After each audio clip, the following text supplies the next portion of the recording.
And also, Rob Davenport is wanting to be able to speak about the NAMO conference in, I almost forgot what the state name was there for a second, Hawaii. Sorry, I'm hitting all these buttons that keep popping up in front of me and I keep distracting myself.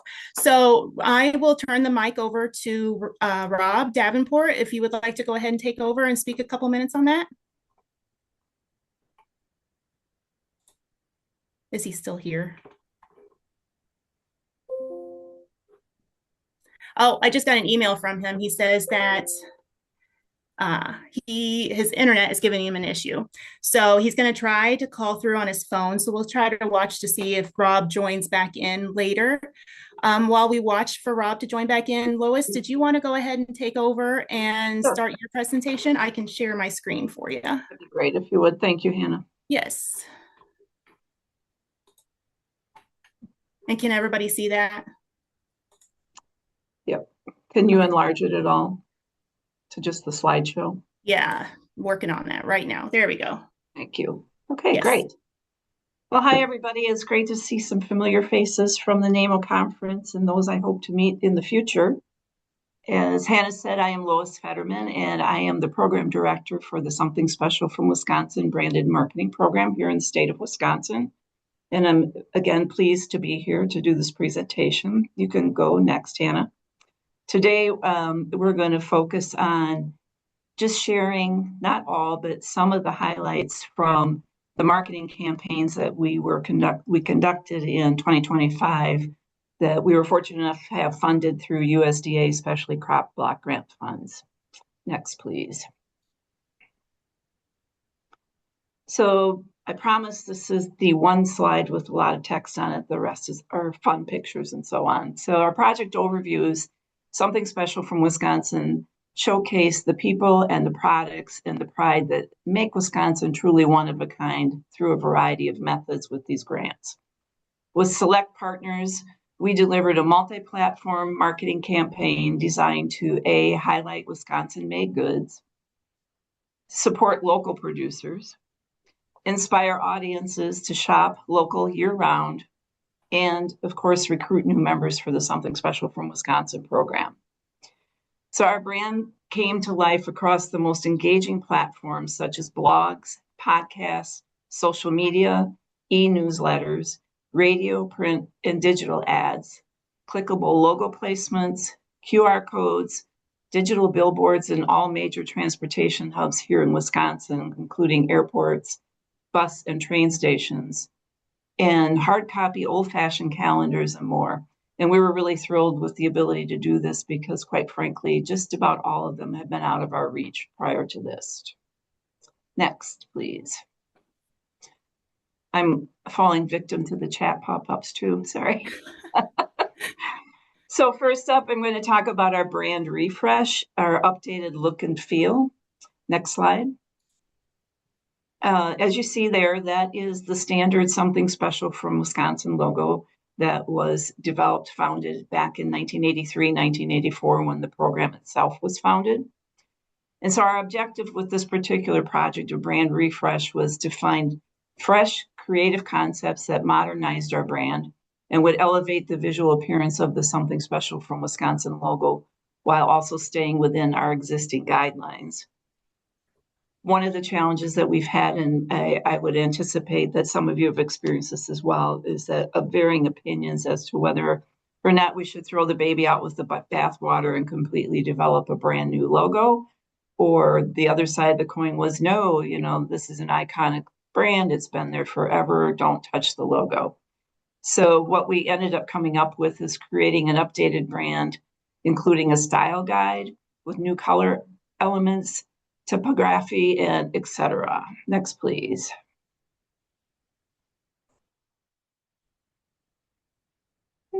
Okay, so what you see in front of you is the end result of several months' work. We worked with a design firm that we were able to hire through our Specialty Crop Block Grant funding. And on the left, from left to right, is a pull-up floor banner design. And at the bottom, you'll see a color block where we replace all those photos and so on that are in there with actual photos that we want to be part of that particular banner when we design it for whatever use it's being used for. The next one, the second on the right, that's also a stand-up tabletop banner design. And as you'll note, we have the QR codes for driving traffic direct to our website. The center top where it says welcome, that's a sticker that we are placing on the outside of our membership kit, where it's really welcoming brand new members to the program. And in small text, it says, "You've always been something special. Now it's official." And then below that in the center is a graphic for what we could use, really anything, but also the intent at the time was like a 4x6 large wall hanging banner. And then last on the right was an insert that goes into the membership kit boxes. I'm sure you've all gotten a shipment of something. Now it's really popular to have a corrugated printed insert on the top when you open your boxes that's giving you more of a message about your brand and possibly welcoming you to a new program or something. So that's what our new members will see when they open the lid of the box. And the red "Something Special from Wisconsin" on the right is an actual tumbler that will go into a die cut insert. So they'll be receiving that as part of their new member kit. And anybody feel free to jump in at any time if you have comments or questions. Next, please, Hannah. So again, simultaneously, we felt the brand definitely needed to have a little dusting off and make it more noticeable and more appealing. So simultaneously, our second objective was to start and kick off with our ad campaigns. And the first choice was our regional airports in the spring due to the NFL draft being in Green Bay last year. Next, please. So in Wisconsin, we have 3 primary airports. Green Bay is the smallest, and then Madison, and then Milwaukee. And at the time that we did this presentation, we did not have the numbers yet for 2025, but they did confirm that traffic was up in all 3 of the airports. So you'll see a couple of photos there. Both of those, I believe, are out of the Milwaukee airport. Yeah, the one on the right is the one of, we had digital boards in both arrival and departure. And then the other ones were walking throughout the entire Milwaukee airport. I believe at that point in time, we had 13 or 16 boards up in the Milwaukee airport alone. Next, please. This one is interesting because this is really the impact of that April and May campaign that we did on traffic to our website. So in April in 2024, we had 65,329 hits on our website. In April of 2025, we had 299,071 hits to the website. And in May of 24, we had 81,540 versus 236,780 in 2025. So you can see, if you just look at the top 2 blue bars there, you can see the definite impact that those campaigns had on traffic to the Something Special from Wisconsin website. Next, please. This is a byproduct of the campaign that caught me off guard, to be perfectly honest. You guys probably, like us, have event calendars on your particular websites. If you look at the top, it says, at the top, it says we had 140, just under 149,000 website event calendar searches in the months of April and May, which was totally an unexpected byproduct, which was awesome because our members and people in the community can put events out on the calendar. So people were definitely looking to see what was happening in Wisconsin during that time frame. Next, please. Okay, our third objective was then after the success that we had with the spring campaign, was then to extend that campaign and make it much broader in the summer and fall. So we ran this summer fall campaign from July through the end of September. Okay, next, please, Hannah. So as you can tell here, we really expanded our outreach as far as the partners that we worked with during this time frame. Lamar Advertising is the digital billboard folks that were with the airports. Clear Channel, they are with the train and bus station in Milwaukee. Discover Wisconsin / Discover Media Works. They are a long-standing, founded in 1983, I believe, 86, television show here in Wisconsin that's the longest standing tourism television show in the country, and also Emmy Award winning. And then Midwest Farm Report, our own social media, radio ads on through Wisconsin Broadcasters Association, and then they push the ads out to the majority of the radio stations in the state of Wisconsin, and then also Wisconsin Public Radio. So you can see we cut a much wider swath when we went back into the summer and fall campaigns. Next, please. So on the left is Kira. She was my intern last summer. She's at the train and bus station in Milwaukee. And we went down for a site visit. We had 3 boards up in that particular building. And we were quite caught off guard when we walked in. If you notice, that billboard is quite large next to Kira. So they were really front and center through that whole area. And we got a lot of great exposure. And they were an excellent partner with us. And after our actual paid funding ran out for the ads, they kept our ads up through the holiday season. So we got a lot more traffic out of what we paid for. And then on the right, again, you'll see an actual banner that was at the state fair. So I put these together so you could kind of see the previous look, which the one that Kira's standing next to at the bus station is something we designed here internally, literally sitting at a table in our work area. And then the one on the right is the upgrade with the brand refresh, new colors, and so on. Next, please. So this one I wanted to highlight as probably one of our more successful of our partnerships, although we were extremely pleased with all the results that we received. This again is from Discover Wisconsin that I explained. They had an extremely broad offering of opportunities that we could take part in. As you'll see, their dedicated social media post, e-newsletters to all their subscribers. Discover Media Works was founded, the gentleman that founded, his name was Dick Rose, and he was an avid outdoorsman and fisher person. And so a lot of their names surround around outdoor sports like the Cabin Podcast, the Bobber Blog, and additional digital marketing. So as an overview, you'll see there that's the report of the results that they gave us, over, pushing 5 million digital views, the digital impressions, and so on. I'll just let you read that. So we felt extremely fortunate to get that type of impact we spent, I believe it was $25,000 with them. And I think that they have about over 600,000 viewers of just their weekly television show alone. And it's not just limited to Wisconsin, because thankfully for the internet, obviously it's worldwide, but the show airs in the Midwest as well and beyond, with like Illinois, Michigan, Minnesota, Iowa, the Dakotas, Indiana, and so on. Next, please. And these next few slides are some examples of the type of work that they did for us. These are obviously social media posts. You can see they talk about fresh, local, Wisconsin proud. June is Dairy Month. Our state fair, the flavors start in Wisconsin, and packing local for back to school. Next, please. These are some visual examples from their podcasts that they did, which Something Special brand was showcased through every time they had a podcast as the sponsor of that particular podcast.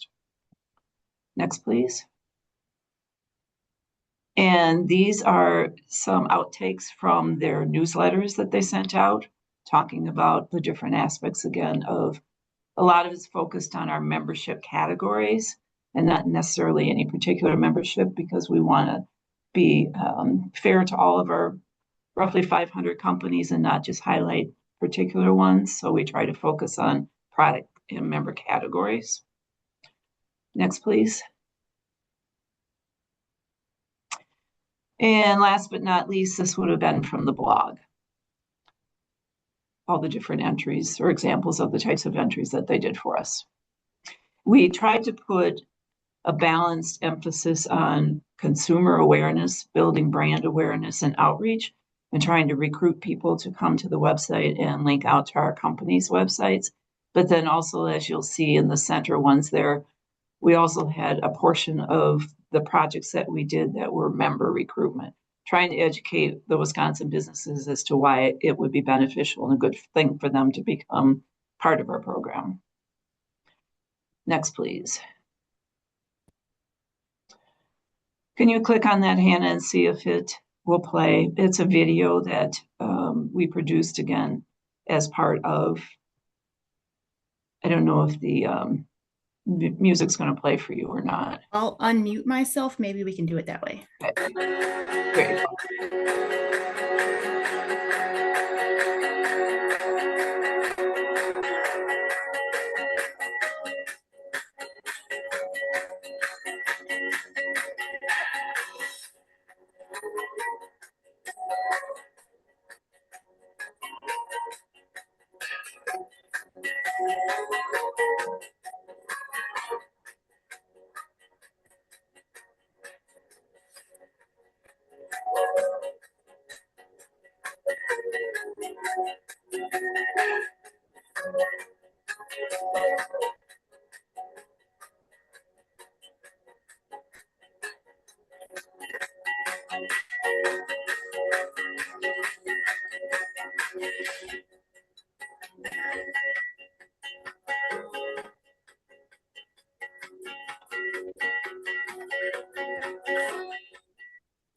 Whoop.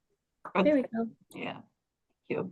At least we could get the tone of the music, right?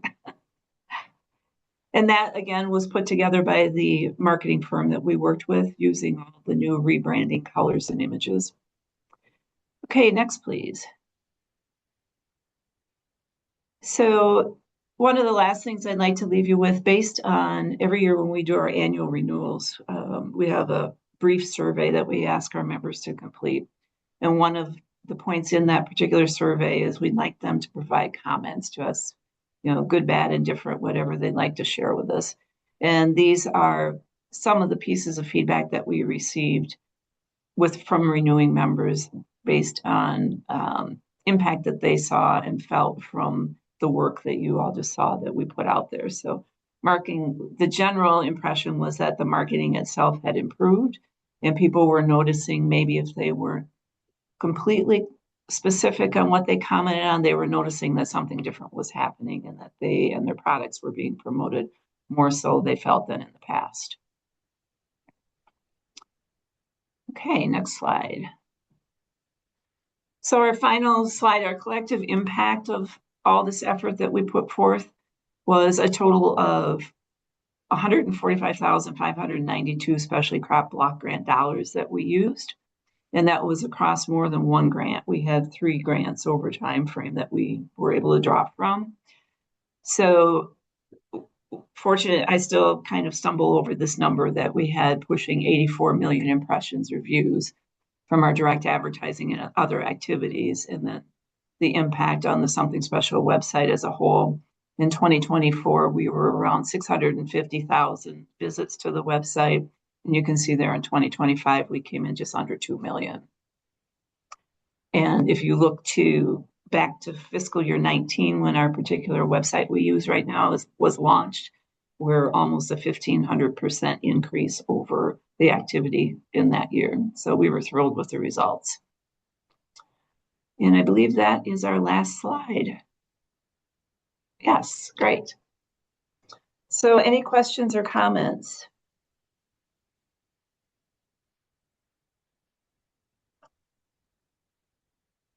This is Mary Ruth Lois. I have a question. Yes. How did you use specialty crop block grant dollars and ensure that those dollars weren't benefiting other things than specialty crops? Was that a problem? No, first of all, in the social media posts and the e-newsletters and the blogs and all that sort of thing, the focus was, I would say, 95% on specialty crops. In any of the print materials that we ended up doing, we're all using graphics that were focusing on specialty crops. I don't know, you may have noticed that there was some maple syrup in one of the posts and things like that. So we put anything that we had to say or do visually or say specifically was all focused on specialty crops. And we all know that we can't say that others didn't benefit from it, but our particular focus that we put forth was on those types of categories. Gotcha. Thank you. Yep, good question. Well, anyone can always drop something in the chat or send me an email or give me a call if something comes up afterwards. And I really appreciate the opportunity to present to you today. Thank you Lois. so much. Oh, Yeah. I'm sorry, Hannah. I had a question for Lois. Go for It's it. Joe Atchison from New Jersey. Hey, Joe. Hi. So, and I'm sorry if I missed it. What was your approximate overall budget for the 86 million gross impressions? Just under 146,000 we had in funding. That's great. Yeah. All right. The Thank you. bulk of the advertising that you saw, that was a $90,000 grant that Okay. was utilized for that. Fantastic. Thank you. Yep. Okay. Thank you, everyone. All righty. I'm going to just real quickly, is Rob Davenport on yet? I haven't responded to his email, so I'll respond to it and let him know that he can join when he wants to, or if he can. And then we'll move on to Kayla. Kayla, do you want to go ahead and share your screen? I sure can. Lois did such a great job, so she set the bar high. Thank you. Okay, am I sharing my screen? Can you see it? Yes. Okay, cool. All right, well, as Hannah said, I had the privilege and pleasure to work with Hannah at the Illinois Department of Agriculture here. We're in the Bureau of Marketing, Promotion, and Grants. So within our bureau, we have an international team, the market news team, a grant team, administration team, and also the domestic team where our Illinois product logo program lies. Next slide. Uh-oh. It's not letting me advance this screen. Okay, here you go. Got it.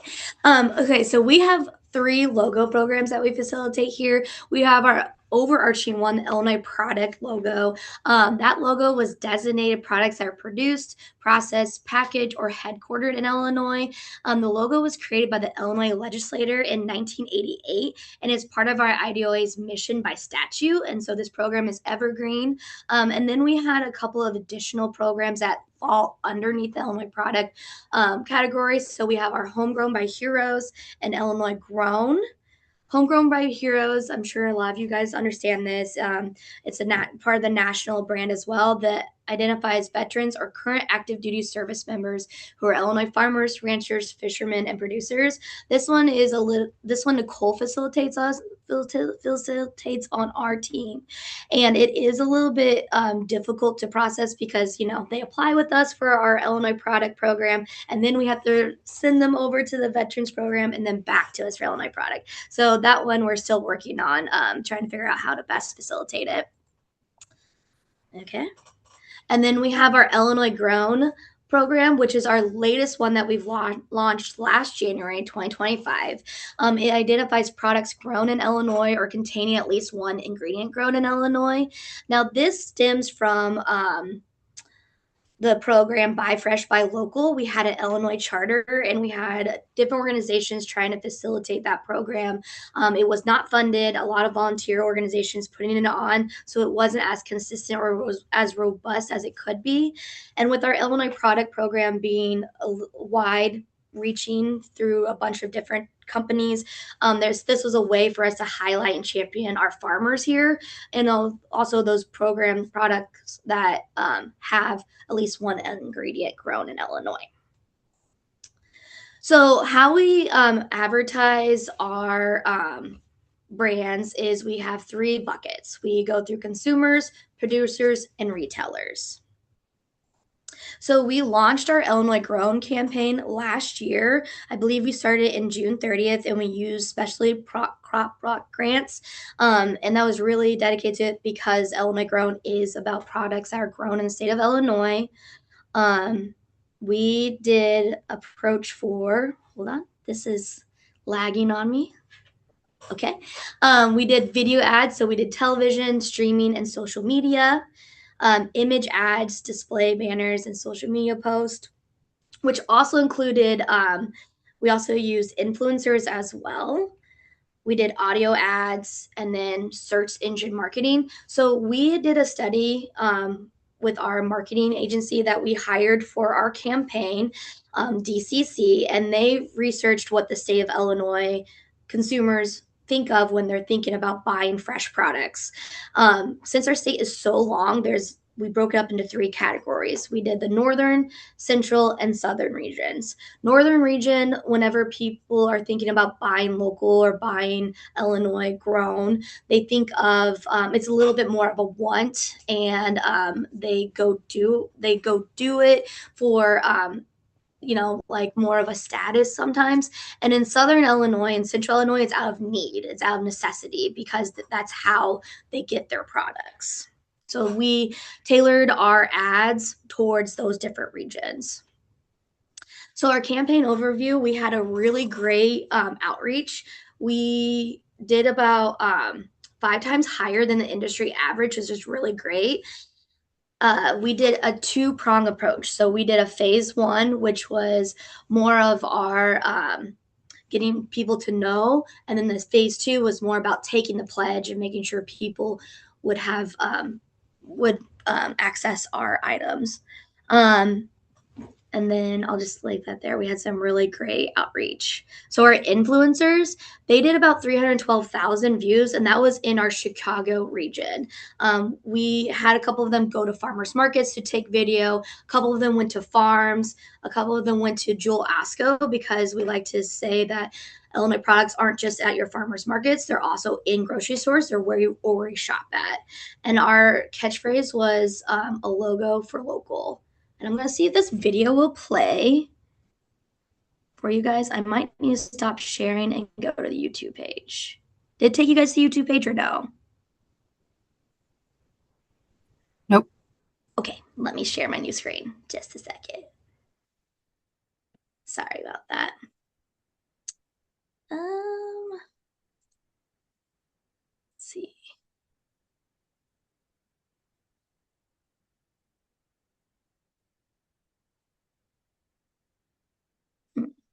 It is not letting me show that one for some weird reason.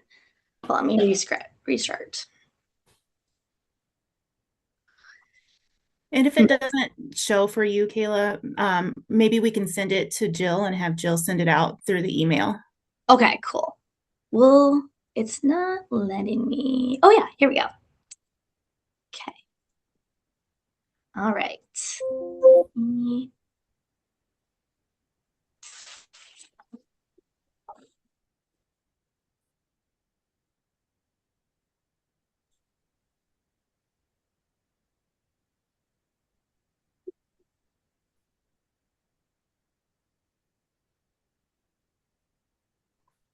We don't have the audio, just so you know. Okay.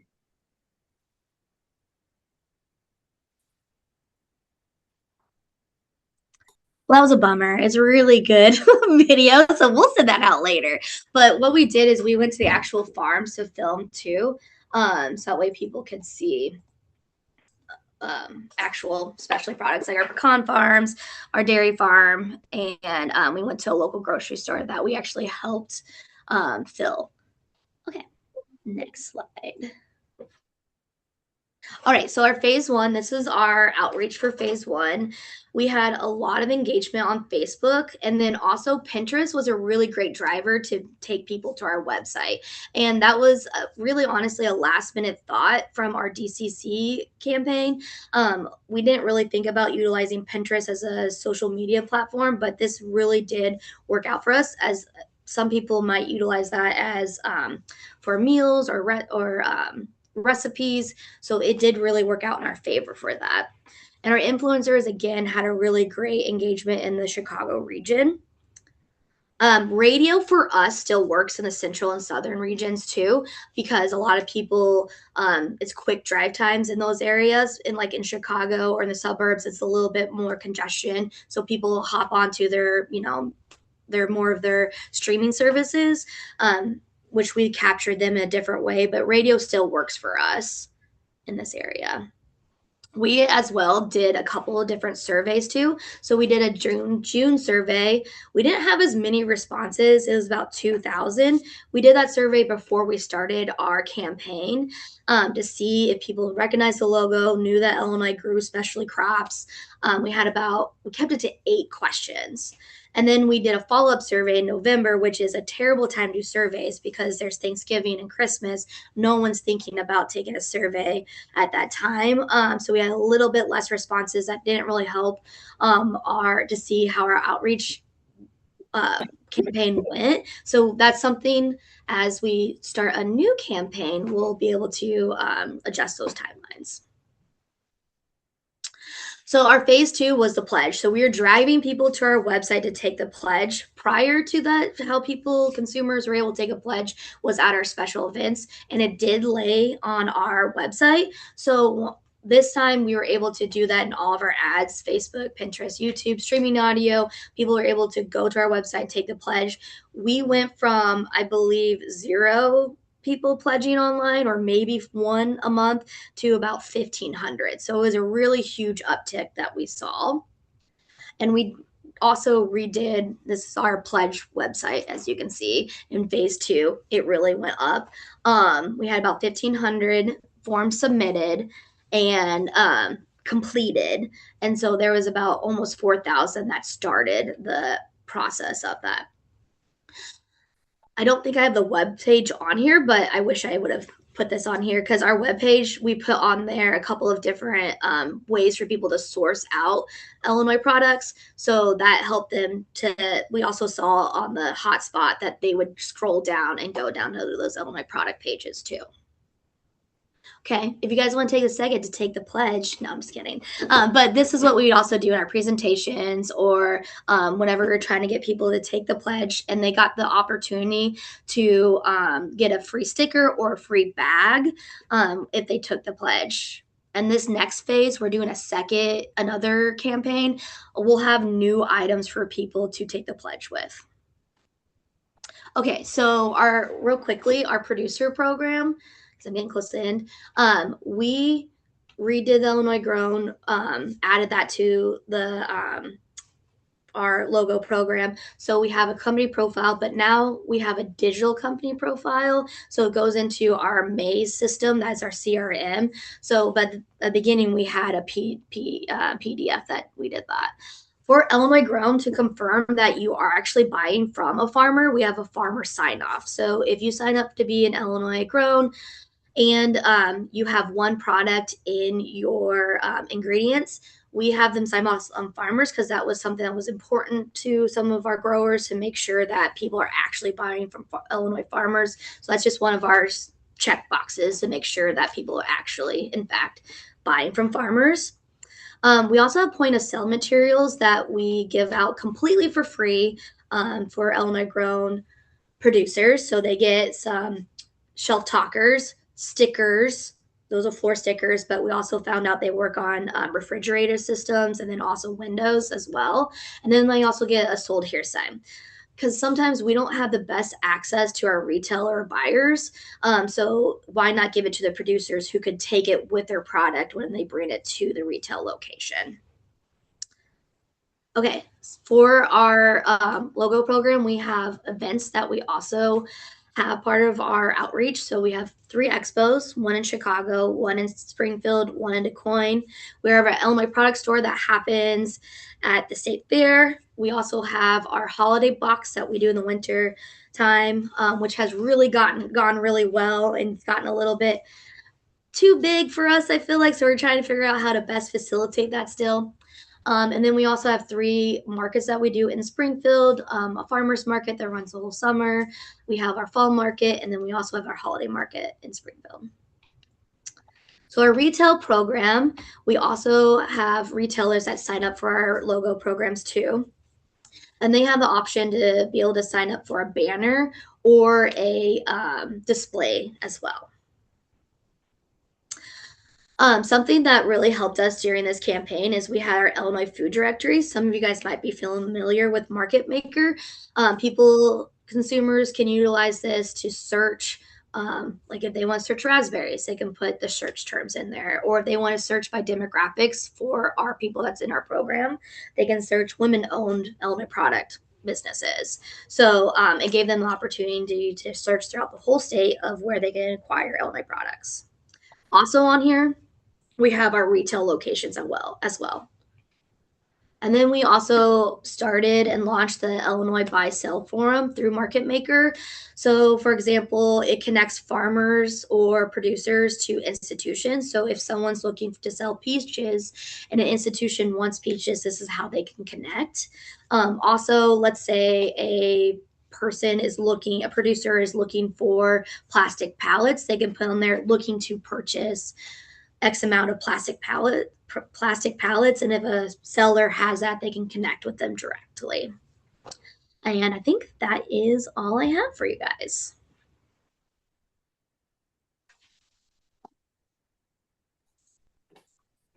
Thanks, Kayla. Is there anybody that has any questions real quick for Kayla?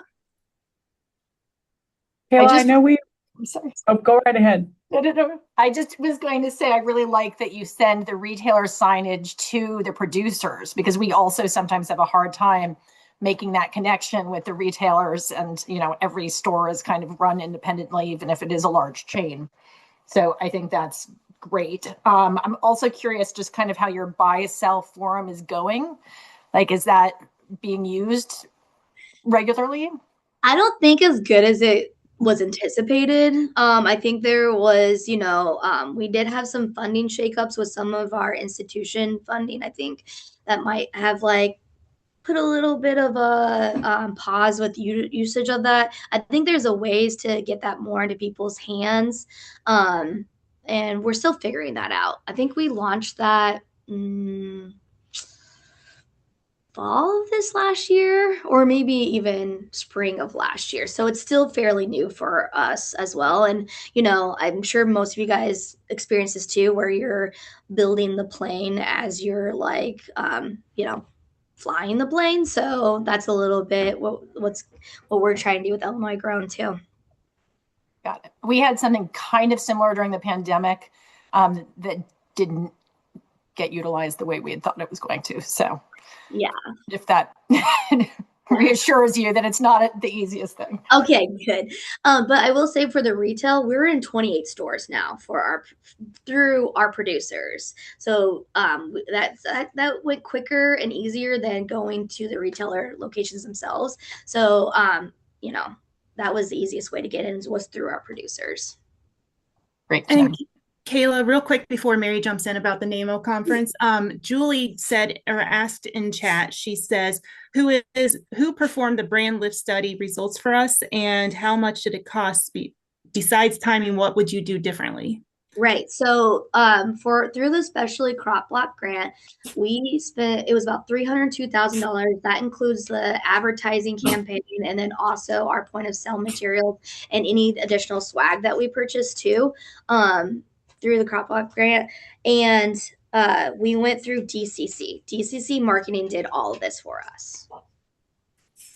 And what would I do differently? Okay. What I would do differently is some of the retail locations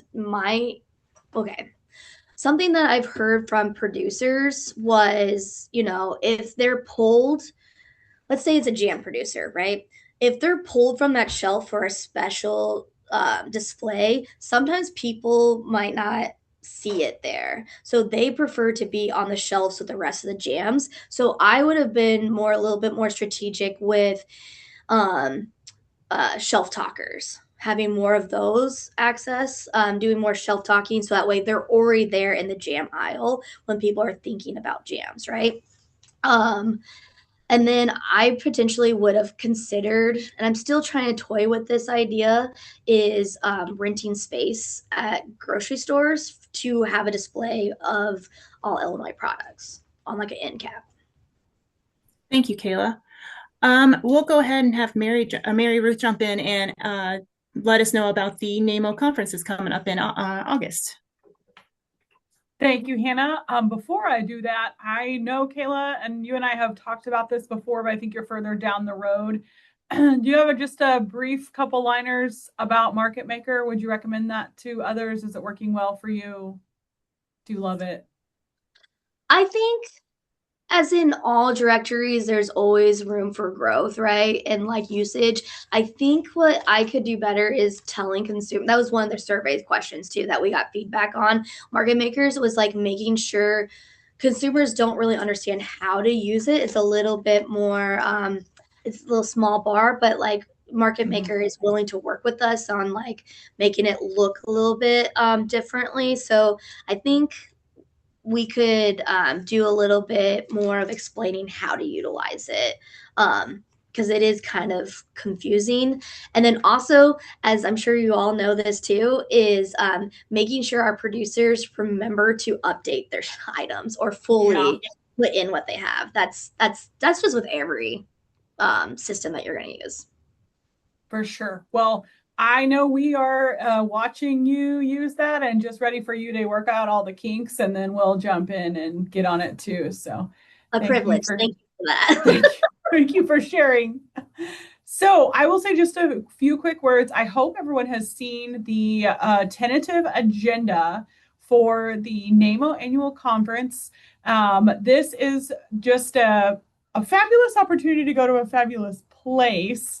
However, even if this was in the middle of a very undesirable location with terrible weather and everything else, I would still recommend that you go because it's such a fantastic conference if you haven't been. I know a lot of names on here I recognize, but a lot I don't. And so we're just really hoping that you will join us August 2nd through 6th. That is on the island of Oahu. So no better time to take your lifelong dream vacation to Hawaii and join us for some really fantastic programming. You will see a lot of tours on this agenda. If that is a problem for you getting approved, we would be happy to write something up as members of the board or as the host organization of why these tours are important to our jobs. They are very handpicked. Although some of them are kind of touristy locations. That's what's cool about Hawaii. Their ag is touristy, and nobody even thinks about that. So happy to help you with travel requests if you need it. I think you'll have noticed also on Tuesday that there's quite a bit of hotel programming there that we tried to include a potential concurrent state branded session. And so we've really tried to build in places for those of you that are state branded or maybe that are new to the division director position that want to learn more about state branded. It's been a long time since they've had their own conference. And so we are probably going to leave that informal. The board hasn't really decided that yet, but we want to make a space for you guys. And so we might be calling on some of you that have been with us before on how to make that better too. But we want to make sure that you know, as state branded managers or anybody else on this call, you are invited. I think for a long time, NAAMO was really targeted towards the directors of the marketing departments, and it still is. It's my favorite place to interact with my peers.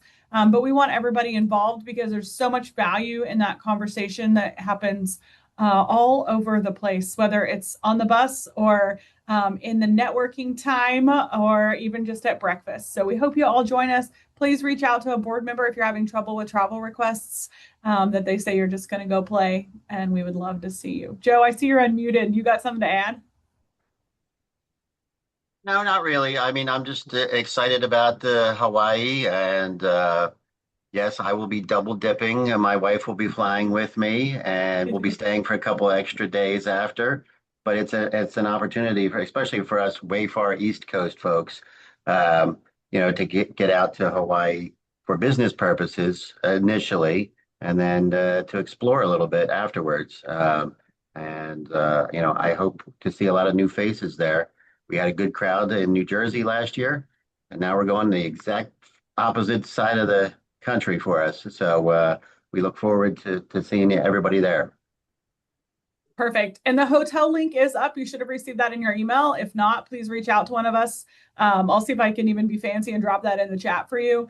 And then the tentative agenda was sent out on email. It should be on the website soon. And then registration should open within the next month or so. Marty and Joe, something like that.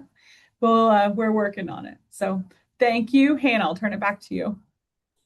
Thank you. I'm really excited. My husband is also coming with me, so I think he's more excited than I am, to tell you the truth. Okay, so Taylor Tuttle with Missouri is actually going to give us a presentation on their advertising efforts next. Taylor, you can go ahead and share your screen and take it over from me. Okay, let's see if I can get this to work.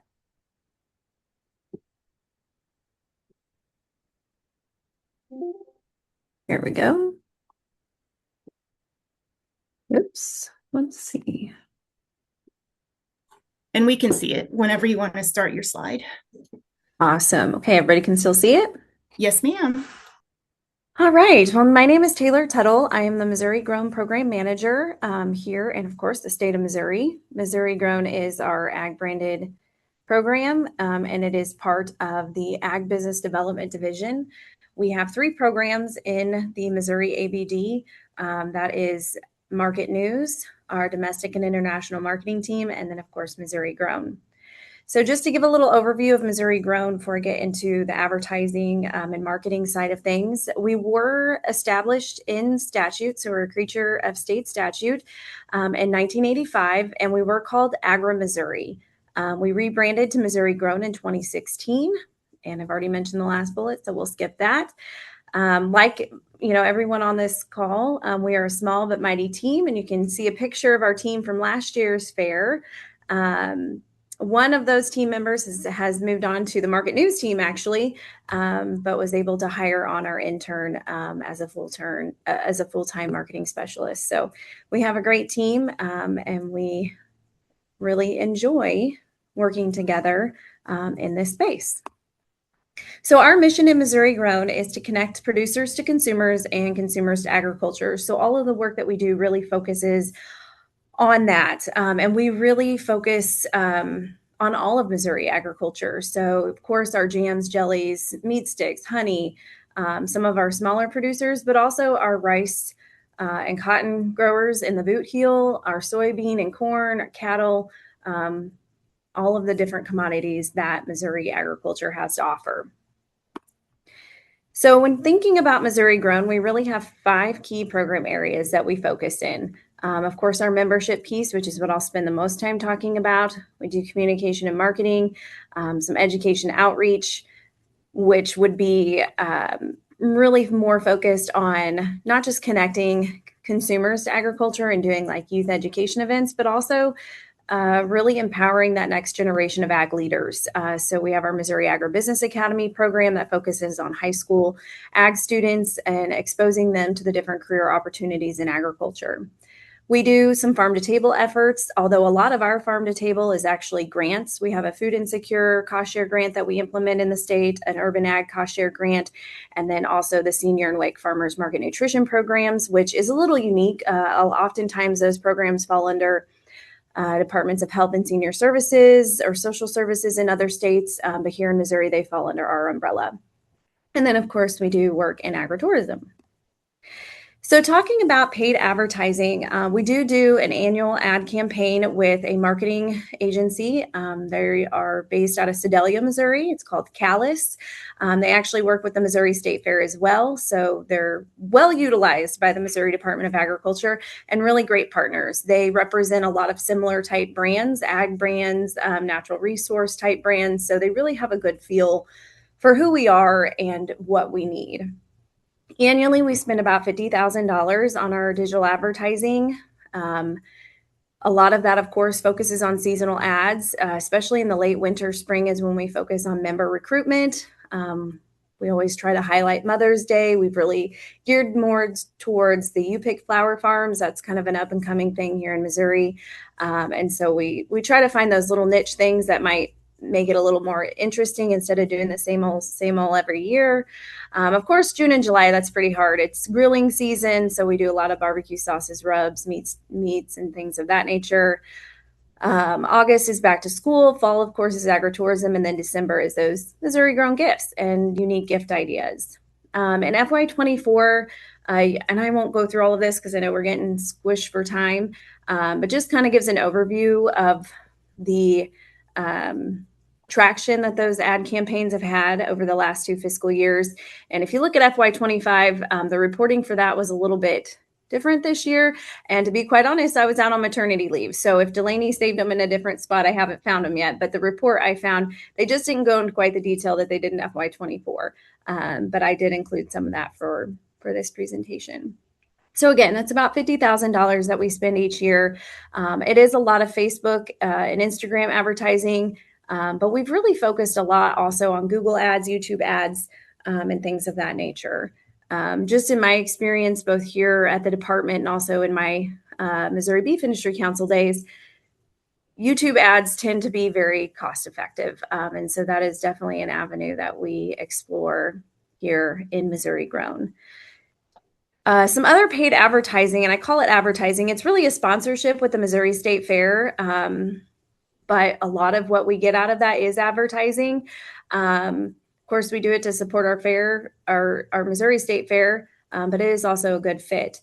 One of the neat things we've done with them for the last couple of years is the behind the scenes Facebook videos. So they do, for example, they came over and videoed whenever the largest pumpkins were coming in for the largest pumpkin contest. And so they used that as a behind the scenes, before the fair starts.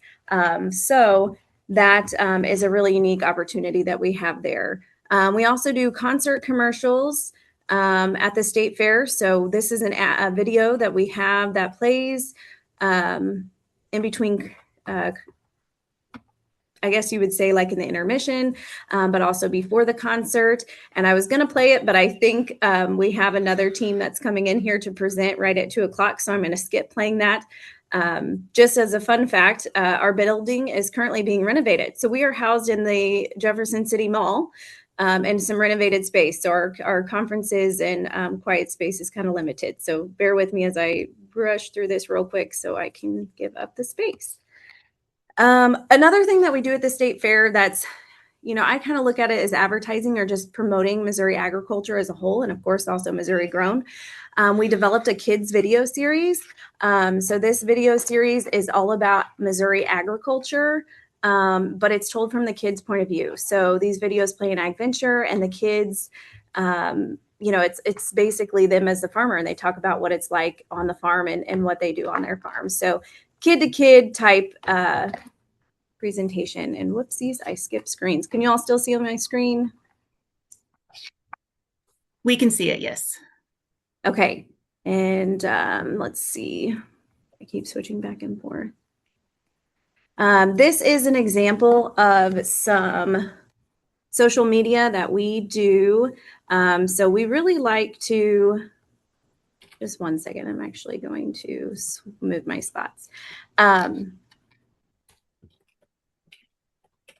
Like to, of course, do our paid advertising, but additionally, of course, we try to find some ways to get some fun traction on social media that isn't necessarily going to cost us a lot. So fortunately for me, I have some folks on my team who are quite a bit younger than me, and they're very up on all the trends, whether it be TikTok or Instagram or Facebook. And so they do a really nice job of keeping track of those trendy activities. And so here's just some examples of those things that we've done.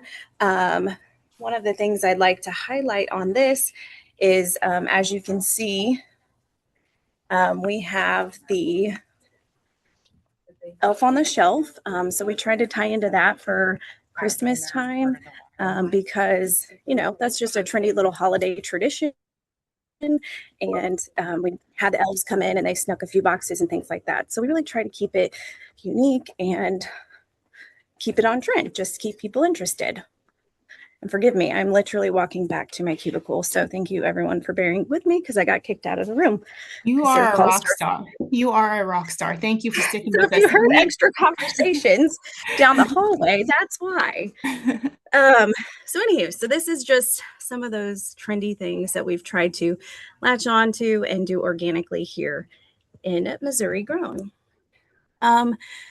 This is not necessarily a traditional ad campaign, of course, but the market at the state fair is truly one of our best marketing or advertising opportunities. It's also where we get the most interest from new members or potential members.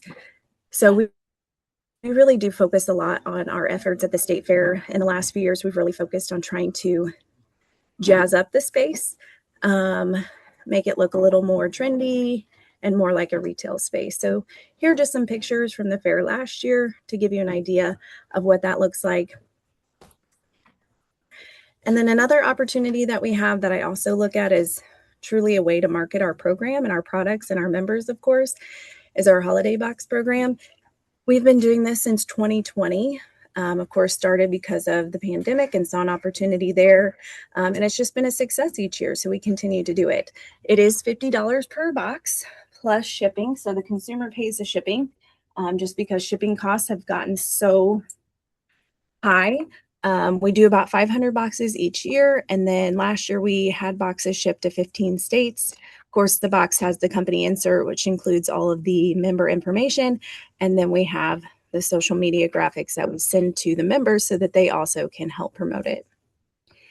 Another program that we do that I'll talk about real quickly, a few years ago, we decided to create a member merchandise program as essentially a way for us to get more of the Missouri Grown branded products out and about throughout the state. And we figured the best way to do that was to put it in the hands of our members. So they essentially apply to receive this product. It doesn't cost them anything other than their annual membership fee.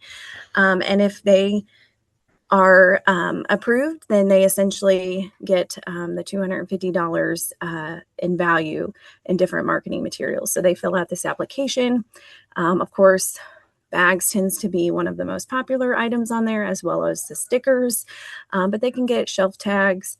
This year we did reusable Ziplocs, and then we had veggie scrubbers. So we have folks that are at, say, a farmer's market, and they want to hand out the veggie scrubbers or maybe use the grocery bags. But then we have folks who are putting jams and jellies in the grocery store. So the shelf tags are really handy in that case. So we try to change it up every year, but there are a few tried and true products that come back each year. And essentially we set it up this way just because it was a way for us to better manage that. And manage it from a budget standpoint. So I believe that covers everything. There's a couple things I wrote down that I wanted to share just really quickly. So our program, just kind of for general awareness, because I know everybody gets their funding in different ways. Right now, our program is funded through the wine tax here in the state of Missouri. But a lot of our activities, such as the member merchandise, that program is actually funded through our membership and market revenue fund.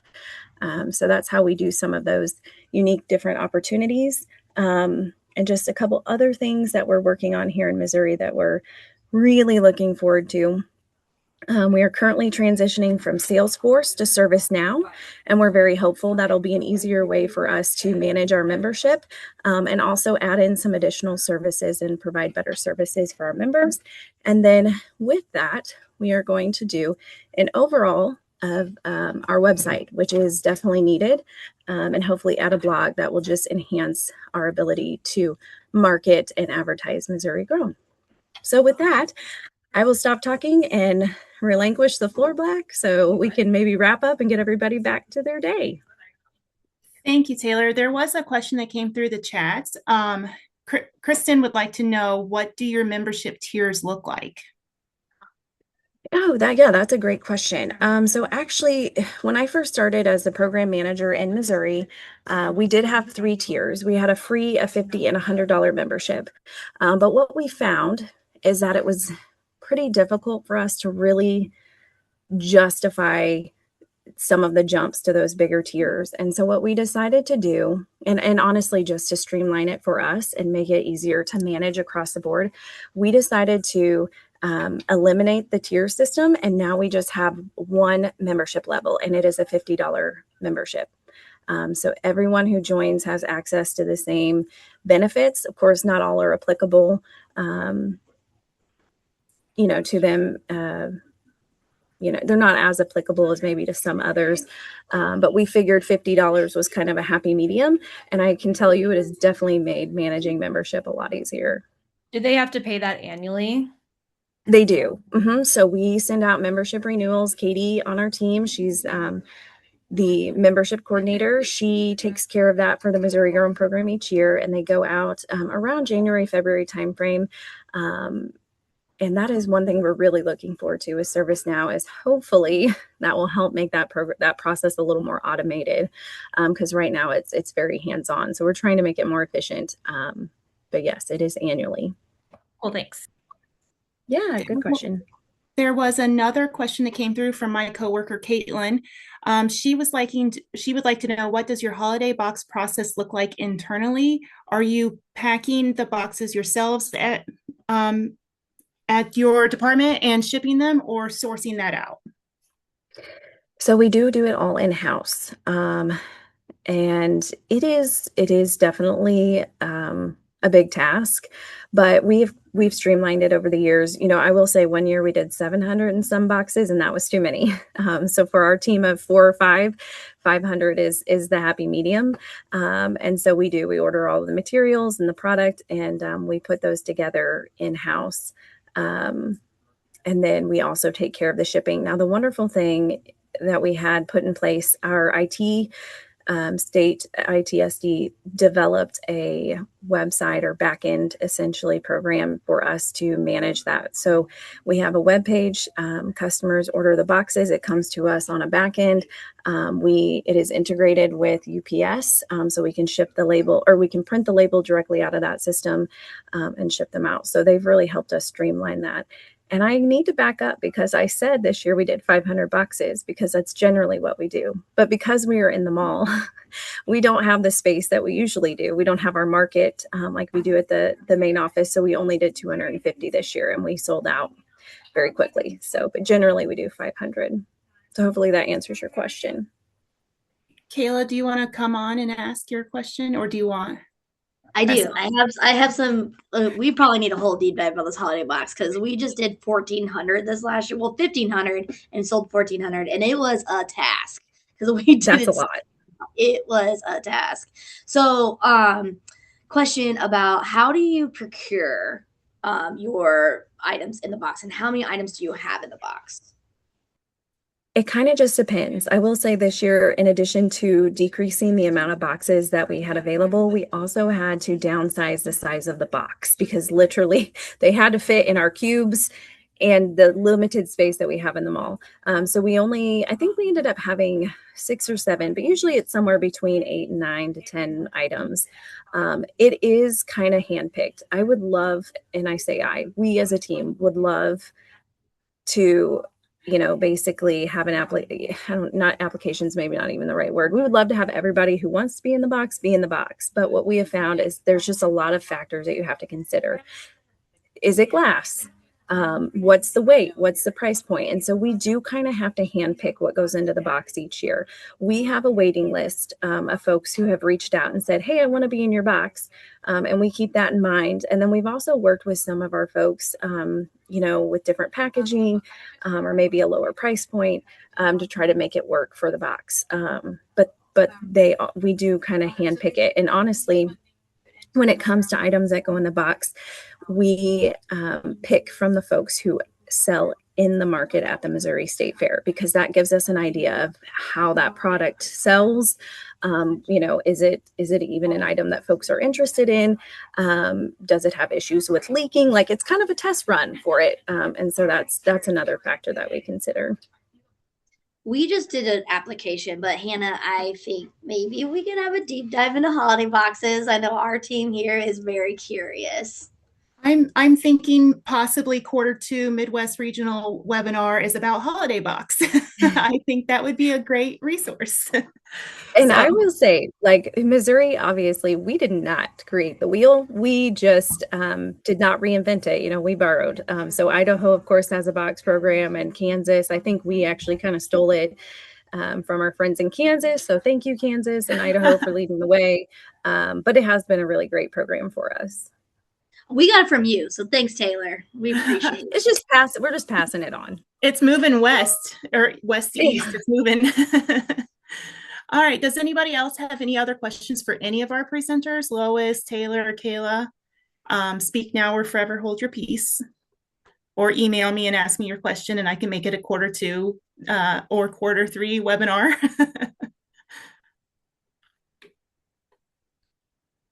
I'll just add to that, Hannah, that if anybody has any great ideas of topics you want to hear from other people, I feel like a lot of people are kind of intimidated about sharing their program because they don't feel like they may be as good as some others. But as you saw today, we're all just really doing the same thing in different ways, and it really helps to hear those little tips and tricks. And this is rip off and duplicate at its finest. And so that's what we want to do, is we want to create things that you can use in your own state or tweak or do whatever. So please send that. If you're on here, send them to Hannah, send them to a board member, send them to anybody. We would love to do more of these.